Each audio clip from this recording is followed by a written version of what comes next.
All right, so I have Dan Kitajima here with me today.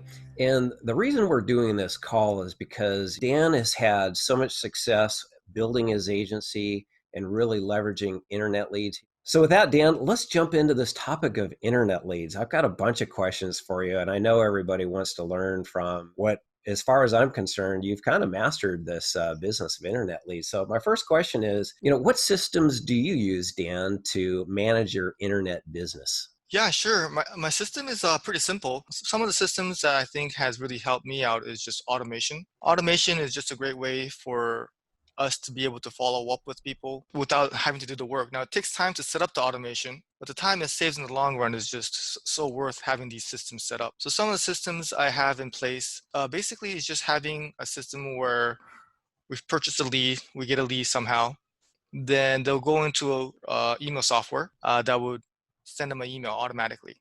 Thank you for requesting a quote. Also, a text drip. So when they get automated emails and text messages, it's just a great way to communicate with prospects. I think one of the things that we kind of have been going away from over the years is that we haven't been really making a lot of phone calls as much as before. I think there's a little bit of misunderstanding when you buy an internet lead is that you just want to just bombard them and just call them as many times as possible until they pick up.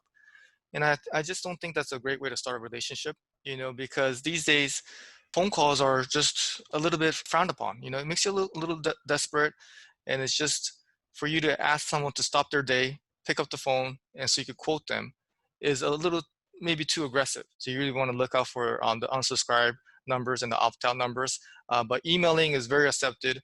Emailing people is as much as possible is something I really believe in.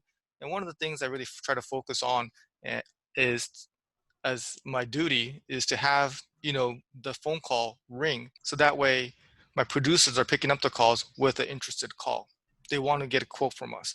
So if I put my producers in that situation where they're calling us instead of us calling them, it's just a much better sales atmosphere, just a much better setup. Whereas, if I have producers just calling all the time, that's going to be a very difficult job. Just like a telemarketer position in the old days, it's just not a sustainable position to be able to do that long term. So I feel like as an agency owner, my job is to try to get the phones ringing, and that way the producers have an opportunity with a person that's interested in a quote, and that's really the mission or the holy grail of the situation I want to put them in. I think that's great advice, and I hear you loud and clear. Dan, let me ask you, what should we know about lead vendors? Do you switch lead vendors over time? Do you stay consistent with one? How do you feel about that topic? Yeah, in the 13 years of purchasing leads, there's going to be some differences. So you always want to have some, depending on the volume of leads you want to purchase, but it's always good to have multiple sources, because sometimes they have their good days and sometimes they have their bad months, So I think lead vendors are like any other company. They have certain things that's working really well for them. Sometimes they'll get a little hot. Sometimes they have specials. But what I can say about lead vendors is that I think I have seen agents maybe pass on the reason they're doing so well, or maybe the lack of their success, and putting that responsibility to the vendor, whereas the lead game is a very difficult one, Dave. I just want to be honest and say that, hey, it's not going to be like, hey, let me tell you where you get it from, and you're going to be rocking and rolling from day one. It's definitely, if you could consider, I could consider a sport. So if you're new to it, you're just not going to be good the very first day. The competition is fierce. And, I think as agents, we need to have a little bit more accountability of like, hey, am I good at this or not? Sometimes it's just based, a lot of times it's just effort, motivation, and frankly, the voice does play a factor. And if you're going to be good in this, again, new sport. But when agents tell me, back in the days, and even still today, maybe some agents feel this way, where they look right into me and say, hey, internet leads don't work. So it's sometimes it's not the lead company, but it's actually us and our skill. And I think that's something that I want to emphasize, that the lead vendor, that is a job on its own of finding which company is good. That's something that with experience you're going to find out. You're going to meet some people in that business that could maybe help you out. But at the end of the day, I do think that the agent or the producer is the one that determines if the campaign is going to be successful or not. Yeah, I think you're right, and I've seen that in my own experience. So you mentioned a producer. And, just tell me quickly in your agency, who works the lead? I mean, you mentioned this is a sport. It's a high contact sport. It's difficult at best. Who works the leads in your agency? Yeah, great question, Dave. I think some of the misconception is that, hey, let me just buy some leads and give it to this producer I just hired last week. I think that's just wishful thinking.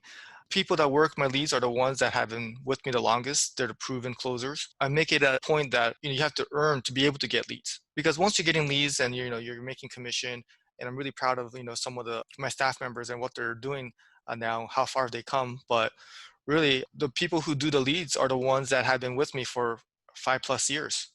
And they started off as clerical workers. They didn't have licenses. Then they become a CSR. Then they start getting licensed. Even when they do get licensed, 6 months to a year after they started working at our agency, they're not getting leads right away. They're doing FFRs and trying to get referrals, because the lead, it's an investment to the agency. So we wouldn't want to give that to somebody without a proven closing ratio.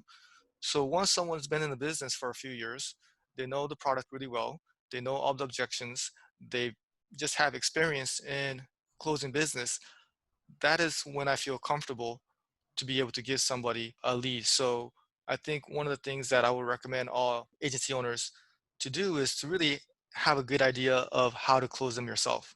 It's kind of like being a coach. A better coach is someone who actually has mastered it themselves. And I think that's where my background came from, of me being able to sell the lead, me selling insurance over the phone for 3 years at AAA. And once I started being able to close the leads, then I was able to teach somebody else how to do that. But I think it may be some producers may just have the natural ability to close and are highly motivated, but I do recommend being able to do it yourself. And then once you master it, then be able to train somebody how you're able to do it. I think is my philosophy. I think that's wise. Dan, in a previous conversation, we talked a little bit about compensation and given your definition of a producer and really given your knowledge of how difficult this is. Can you touch a little bit on compensation and your strategy around that? Yeah, sure. I think compensation is a big part of the whole scheme of things, because, again, I, I hate to keep driving this point, but since internet leads, closing them is a skill that's difficult. It has to be worth it for the producers to really try their best to close it. Obviously, as agency owners, we're on a different compensation system, and it's our money that we're spending money on, and it directly affects their folio. So we're going to be the most motivated. Now, when it comes to producers, I like to, just to share my compensation plan, I like to just give them 100% of the commission upfront. That way, it's there's more to it. There's more motivation, because if you close, 3 cars in a home, that could be $300, $400 right away. And in fact, actually, it's more than what the agency makes, because it's actually 10% of the new business commission, and auto insurance is at 9%. And I don't mind, giving them that extra 1%, because I just want them to be really highly motivated. And I think with the agency owners, what we do is we look at the long term. We want to build our book of business. We are in it for the renewals many years down the line. And the producers, employees, I really like them to be more short-term focused. Hey, I got to pay the rent, I got to make the money. But having that high income potential for selling a lead today and getting it paid next month, that's what, for some of them, many salespeople, and really, sales jobs out there, where we live, Dave, in LA County and Orange County, a highly skilled producer should be making, has the potential to make 6 figures. So mine is a 100% new business, zero renewals. But I'm very proud, and I don't like to brag, but some of the things maybe I like to brag is that, some of my producers are on pace to make 6 figures. Another one, 90,000, 80,000. And if that's the type of motivation, and when I recruit for people, hey, if you really work hard, if you get really good at insurance sales, that is possible, is something that inspires the rest of the team. And frankly, they deserve it. What they do is something that is difficult. So I value their efforts. That's great, Dan. I remember you shared with me you start all staff off at around $15 an hour.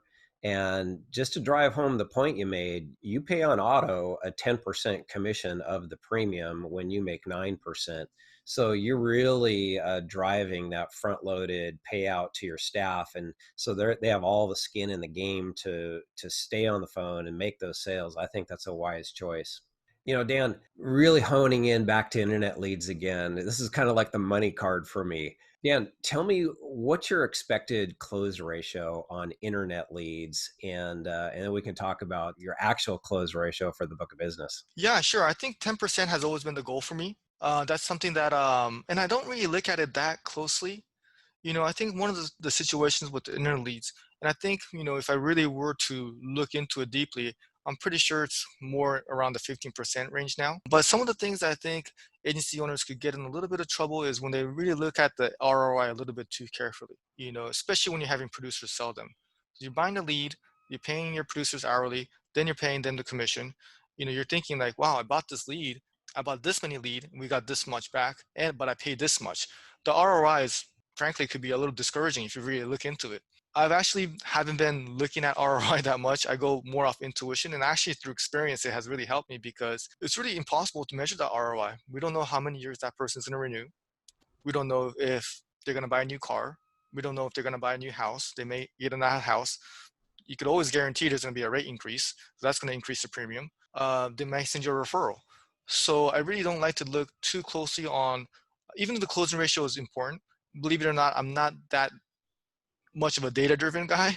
I'm more off intuition. And I just know that, hey, if I building a book of business profitably, even though how small the profit is, eventually that's going to roll over and going to get bigger and bigger as my book of business gets. So, but to answer your question, Dave, 15% I think is good. I think that's where really where the skill comes in, because it's a tough market, and we have the best product, I believe, but the rate isn't always going to be the cheapest. We pretty much tell that to our clients, to our prospects, and I think that's again where the skill comes into play. So, Dan, that's great information about closing ratios, but I got to tell you, I have great news for you. You may not be much of a data guy, but that's kind of my life is data. And we took a look at your auto close ratios year to date, and this was back to June. You had done 5,078 quotes, and you're running an auto conversion ratio of 22%. 22% is a fantastic closing ratio. So I know you're going to get cross sales, you're going to get FFRs. And so I think you're probably right. Anywhere between 10 and 15% for an internet lead close ratio is a great goal to strive for. And I know the ROI looks really strong at those numbers because I've done the math.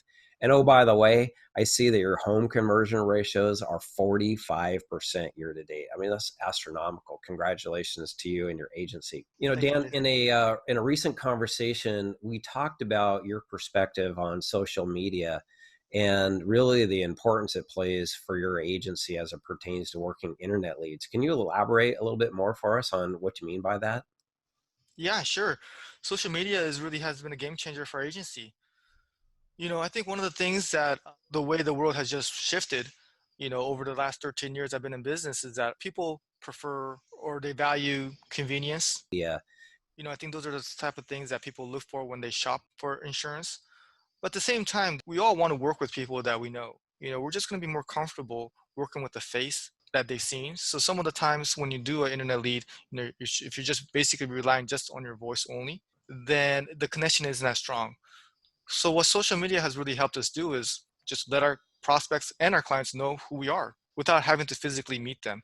And that's the connection that social media has really helped us do, because once they've seen your face, and that's where, with the emails, when they get the emails from us, we like to present ourselves because, hey, we have nothing to hide. We could be as transparent as possible because we're insurance agents that are friendly and professional, and we literally just want to help you with their insurance needs. There's nothing underhanded about it. So we take pictures of ourselves, we film ourselves a lot. It's just a great way to bring awareness, and frankly, if nobody knows you, then there's just no possible chance they could buy from you. So with the internet leads, when they get the emails, they have links to our social media accounts. We try to steer them into following us, which is great because once they follow us, we're going to be in their feeds, and we're going to let them know that we're just here, we're hardworking. And again, it's just, I think it's moving on forward because everybody's on their phones all the time, and if you're not where the clients are, you're just missing out on a big opportunity. And it's something that just like internet leads, we could have this whole topic or talk on social media, but internet leads is more a little bit more transactional. Social media is a little bit more brand building, so eventually, people who have been following you for years.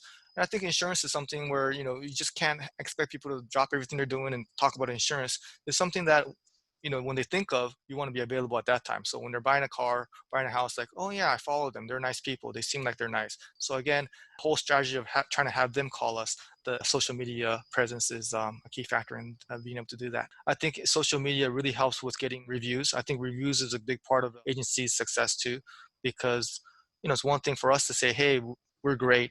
If you're having somebody else say that for us, that makes a stronger impact. So sharing our reviews is what helps with social media, and some of the emails that we send out has reviews on there. So that's great. I appreciate that, and you've done a great job at helping us really to understand the whole picture. And the social media thing has been a big impact for me personally as I think about this game of internet leads.